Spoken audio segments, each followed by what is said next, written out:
Hi, magandang gabi sa inyo mga kasawi. Kamusta na po kayong lahat? Naway nasa mabuti kayo ang kalagayan at mag-iingat kayo palagi mga kasawi. Ano ang tatlong rason bakit ayaw ng isang lalaki na mabunganga ang isang babae?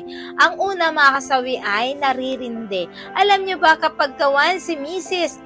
at ang girlfriend nyo ay sobrang mabunganga ito, mas kadalasan na talagang naririndi ang mga kalalakihan dahil hindi na nila alam kung ano pa ang kanilang gagawin. Lalo kapag nagkakamali sila sa unting bagay, ay bungangaan ng kanilang mga asawa ay talaga naman tiyak na talagang maiinis at naiinis ang kanilang mga asawa, mga kasawi.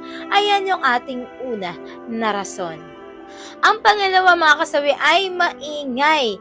Alam nyo ba kapag once na maingay ang isang babae, ang ending, hindi na madalas na umuwi si mister kasi mas gusto niya pa nakasama ang kanyang mga kaibigan or mag-hangout nakasama ang kanilang mga katrabaho kasi nga mas gusto nila yon para walang maingay para sa kanila kasi ayaw na mga kalalakihan na mabunganga ang kanilang mga asawa or jowa, mga kasawi.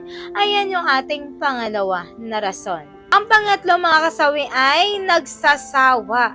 Alam nyo ba ang mga kalalakihan madalas na ito ay nagsasawa sa mga kababaihan na bungangera. Yung bang wala na kasi silang peace of mind kapag nasa loob sila ng bahay, unting galaw, unting gulo, unting kalabog, galit kaagad si Mrs. At may mga babae na literal na talagang sigaw dito, sigaw doon. Talagang grabe yung bunganga na hindi napipigilan kaya kadalasan si Mr. ay mabilis minit ang kanilang mga ulo kapag kaganito ang inuugali ng kanilang mga asawa. Ayan yung ating pangatlo. At syempre hindi mawawala yung ay advice sa topic na ito mga kaswi. Lagi niyong tatandaan sa mga kababaihan. Iwas-iwasan ninyo ang palaging magbubunganga at ingay kasi ito minsan ang madalas na kasi ito yung madalas na pwede kayong maghiwalay ng inyong mga asawa, lalo kapag ang lalaki ay tahimik lang, ayaw nila na madakdak ang isang babae, ayaw nila na maingay ang isang babae. Pagkos kailangan ay kung talagang ganito ang inuugali ni Mrs. ay ikaw naman ay medyo slow lang. Huwag masyadong talak ng talak kung wala nang dapat ikatatalak. Lagi niyong tatandaan yan. Kaya kailangan ng mga kababaihan magaling mag-control kasi kayo ang magdadala ng relasyon. Lalo na kapag sa loob ng tahanan. Kapag umuwi na si Mr. asikasuhin na, wag nang tatalakan.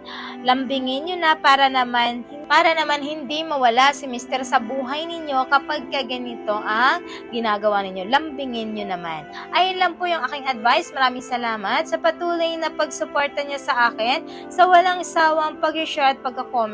Sa mga hindi pa po nakapag-subscribe, pwede na kayo mag-subscribe, pwede na rin kayo mag-follow para updated kayo sa topic ko araw-araw. Magandang gabi.